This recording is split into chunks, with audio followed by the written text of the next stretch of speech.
Yesterday someone wrote that what we're witnessing isn't charity but complicity, and isn't mercy but betrayal.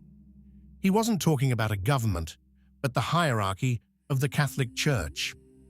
The text was published on a social media platform, translated and reposted within hours, and has already made the rounds throughout the Catholic world. The person who signed it is one of the most followed voices in the traditionalist world, and those lines come as the church of an entire country is publicly splitting. The author is Monsignor Carlo Maria Vigano, former Apostolic Nuncio to the United States. The text appeared on his account on August 5th and was republished and translated by LifeSite News, one of the world's most widely read Catholic newspapers.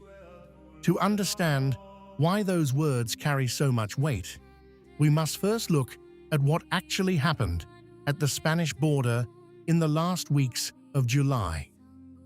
Approximately 60,000 people crossed the border into the Spanish enclave of Suta, most of them swimming around the Bab Sebta crossing.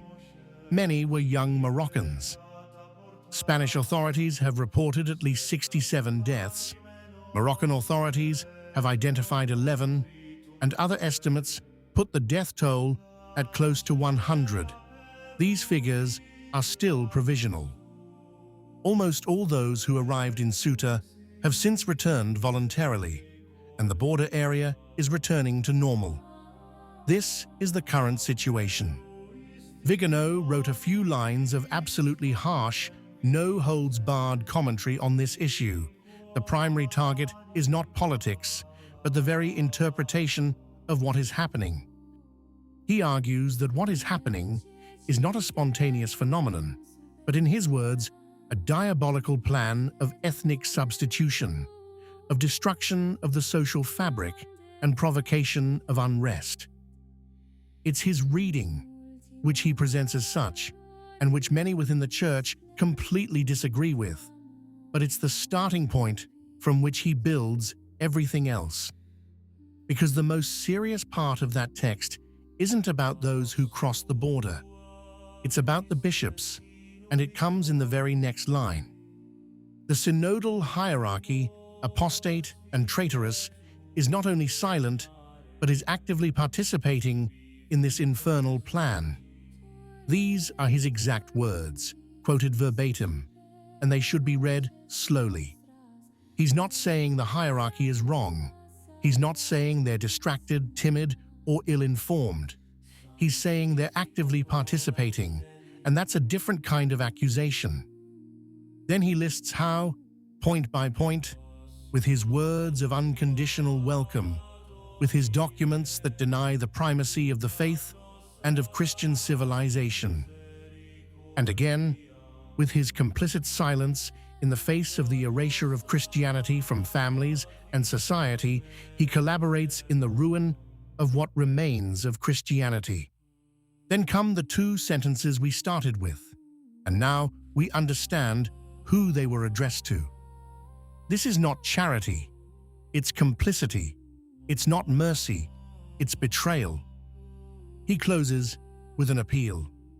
He who has ears to hear, let him hear. And he who wishes to save his soul and his land, let him return to God and his law before it is too late. In the middle of the text, he inserts a verse from the Old Testament, and it is worth reading it in its entirety because the context in which it is found says a lot. It is Deuteronomy chapter 28. The stranger who is among you will rise higher and higher above you, and you will come lower and lower. And he continues, he will be at the head and you at the tail. Chapter 28 of Deuteronomy is the chapter of curses, those that strike the people when they disobey. The point in that chapter isn't who comes from outside, it's the people who have stopped listening to the Lord's voice and who therefore find themselves defenseless. Vigano uses the passage precisely in this sense. Now comes the part that makes this text more than an isolated position. While Vigano accuses the hierarchy of remaining silent, the Spanish Church is not silent at all. He's talking all right. The problem is that in the last 2 weeks, he's said 4 different things in opposite directions without anyone clearing things up. First, Don Ángel Garcia, founder of the association Mensajeros de la Paz, said on television on August 3rd that those people were saints because they had remained calm. Their reasoning is this: many in their place would have reacted with violence, but instead they waited in silence for the opportunity to enter the reception center. However, the news reports of those days also reported episodes of looting and rioting. The declaration was contested precisely on this point, and not only by traditionalist circles. Second, at the other extreme, Father Javier Aispun, parish priest of San Juan Evangelista in Huarte and canon of the Cathedral of Pamplona, wrote something much harsher on a social media platform. He called for the reconquest of Morocco and its conversion to Christianity, adding, "Let us complete what Queen Isabella the Catholic left unfinished." In subsequent posts, he went much further, calling on Spain to strike militarily at the Moroccan capital and to open fire if necessary. The response arrived yesterday, and it didn't come from Rome. The Archdiocese of Pamplona and Tudela issued an official statement publicly distancing itself from its own priest.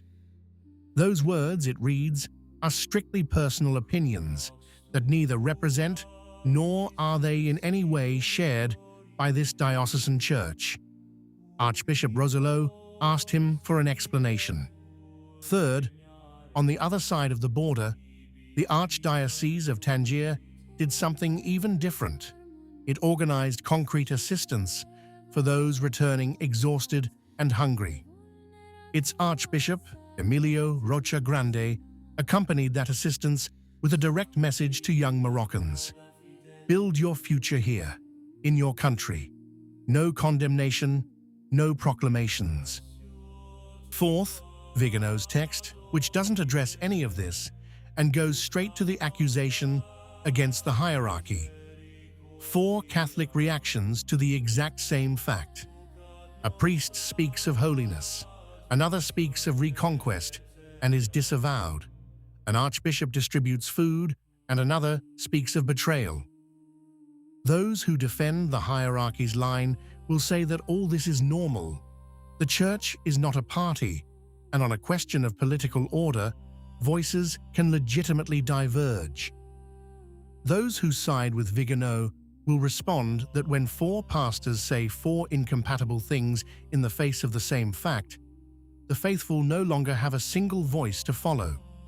Both objections have serious merit, and neither has yet been publicly formulated by anyone with authority, because none of the 4 has responded to the other 3. No Episcopal conference has intervened on the matter, no joint document has been published, and so far the Vatican has not said a word about a rift that is evident to all. The only authority that took action was a single Spanish archdiocese to declare that one of its canons was speaking in a personal capacity. Everything else remained unchanged. And there's one detail that deserves attention more than any other. The silence Vigano attributes to the hierarchy is also the silence of these 4 pastors among themselves. None of them named the others. No one publicly said that a fellow friar, a few hundred kilometers away, was arguing the exact opposite. On a border where dozens of people died, the church spoke with 4 voices, and none of those voices sought the others. Perhaps this is the greatest event. What do you think? If you liked the video, comment Amen. God bless you.